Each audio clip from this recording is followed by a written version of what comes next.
Live Locks, presented by Scores and Odds. If you haven't checked it out already, just making bad life choices, going over to scoresandodds.com where you got picks from me, Meansy, Dean, all the greats. Plus, you get access to our nice little prop shopping tool. You can see exactly what we have projected for each individual prop, plus where the best lines at. And most importantly, you get access to Grant's Action Lounge. What is Grant's Action Lounge? Well, it's my Discord where I'm throwing in all my picks each and every day. Just go to scoresandodds.com/Discord. Going to throw that in the chat right now as soon as I spell it out. So, got some interesting news literally just a few minutes ago, and I kind of wanted to go over for a second. One of the most important things you can be doing to make some money in sports betting. So, Jokic, unlikely to play, got ruled out because injury management, I think it was. So, I immediately went and hammered the Clippers money line on multiple different sites. Clippers minus 2.5. I might end up hedging out. I don't know. We'll see where the line ends up moving. As of right now, it's not back on the board yet. But obviously, Jokic, most important player on the team, one of the most important players in the league. It's already moved to 4. I might just end up keeping it. Looks like, yeah, it's at 4 right now. Let's go check out FanDuel, see where it's at right there. Not up on the 4.5. Let's see. Yeah, 4.5. Let's go check out Pinnacle. See if they put it back up on the board yet.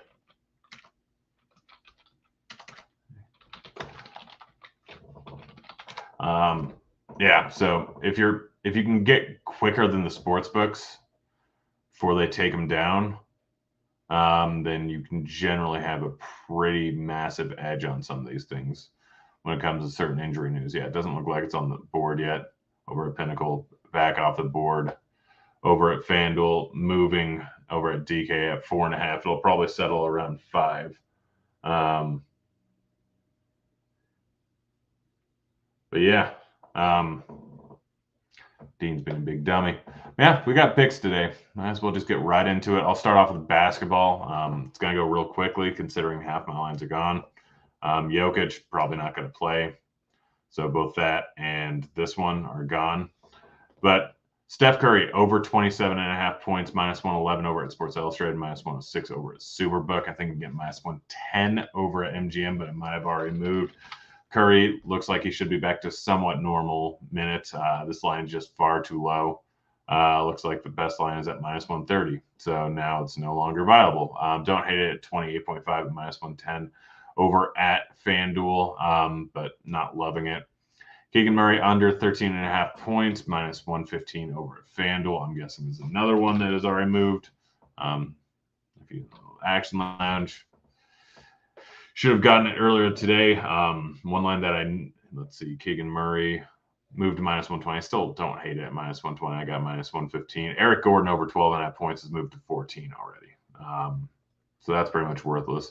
Quentin Grimes shouldn't have moved already. 10.5, under 10.5 points. I know he's been hitting that a decent clip, but I haven't projected for just over 9. I know SAO projections are against me on this one, but I hit it. Bojan Bogdanovic, under 4.5 rebounds, minus 144 at FanDuel. That line has moved to 3.5, but you can still get it over at DK at 4.5. I think minus 150. I know it's a lot of juice, but we have projected for, you can get it minus 145. Nice. Yeah, it's moved to 3.5 over at FanDuel. We have projected for 3.5. This has like a 65% hit rate, which is a pretty massive ROI. DeJounte Murray under 1.5 3-pointers made, minus 113 over at FanDuel. He's hit the under at a pretty decent clip recently. With Trey back in the lineup, not going to have the same usage. Let's see. DeJounte Murray, you can still get minus 113. Nice. Yeah, I really like this line. A lot of places have it minus 140, minus 150. Yeah, minus 145 at MGM, minus 148 over at Caesars, minus 140 at DK. PointsBet and FanDuel are both keeping it at that line, and I have no idea why. Jalen Brunson under 24.5 points, minus 106. So we'll get Plate IQ in here. Let's see. Not Play IQ, Court IQ. Wrong sport. So if we just run normal one, Jalen Brunson, you'll see he has a massive decrease. He's averaging 23.51 with Barrett on the floor. Barrett on the floor, it's pretty drastically different. He's been on an absolute heater without Barrett in the lineup. Barrett obviously playing. How much he'll end up playing any given night, I don't know. But Brunson sees a decent decrease in usage, decent decrease in not as much as I thought, but still loses about a point. It's weird. He's averaging Jalen Brunson. Sorry, just looking into this. He's averaging about 21 points per game. I know that. Yeah, 21.9 points per game and 33 minutes per game. I know he's been playing a lot more minutes recently, but this number is just a bit too high here. 24.5. Take the under. Steph Curry, same thing with his over of 39.5 points, rebounds, assists. And again, Jokic not gonna play. So again, go get the Clippers. But in any case, we got some football bets to talk about. Starting off with Kenneth Walker under 10 or 12.5 receiving yards. He's hit this at a pretty decent clip. I think 4 out of the last 5 weeks he's hit the under. Unfortunately, last week I had him at 9.5 instead of 10.5. It's slightly worse juice, and did not go well. But under 9.5, he ended up with 10. Under 10.5, ended up with 9. 14.5, ended up with -2. Had one good week, and then week before didn't hit it. So he's missed in 4 out of the last 5 weeks at this number. Yes, he may get more dump offs in the playoffs, but I kind of doubt it. I'm rolling with the under. Metcalf under 61.5 receiving yards. -114 over at FanDuel. Metcalf's probably going to have a tough matchup going up against San Francisco. Likely not to be as heavily involved. Likely Geno Smith's normal passing prop is sitting at 255, 260 roughly. Most weeks. This week it's 223, I think. So I'm rolling with the under on Metcalf. Should see a drastically decreased workload. San Francisco's going to eat up a lot of clock running the ball. Big favorites, while the game script does kind of favor them passing the ball more over in the Seattle side. Not a great matchup. They're going to try and shut down Metcalf. Brock Purdy under 19.5 completions, -137 over at Caesars. This number is too high. Again, I'm hitting all Purdy's under. I hit his under on passing yards. I hit his under on passing completions. I just don't think he gets anywhere close to this. Game script it's not in his favor, and they're probably going to try and limit the amount he has to pass in this spot.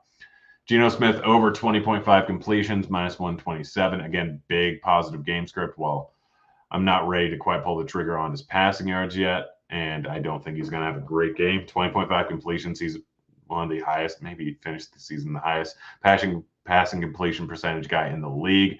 Game script's going to force him to throw the ball late in the game. I'm rolling with the over. Christian McCaffrey over 74.5 rushing yards, -114 over at FanDuel. CMC is going to run the ball a lot. They're going to use him a lot. They will mix in Mitchell. They will mix in Debo, but going up against the Seattle run defense, he's going to go absolutely wild here. 74.5 rushing yards in a game where he's a 9.5-point favorite is not high enough. And he's just going to crush it. Plus, we don't have to worry about him getting rested later on in the game, I would assume. The playoffs, they're going to make sure they keep their foot on the pedal. Keenan Allen over 80.5 receiving yards. We got news that Mike Williams is out. Definitely messed this up. We got news that Mike Williams is out, so that means that Keenan Allen's going to go nuts. He's already been around 100 receiving yards most weeks.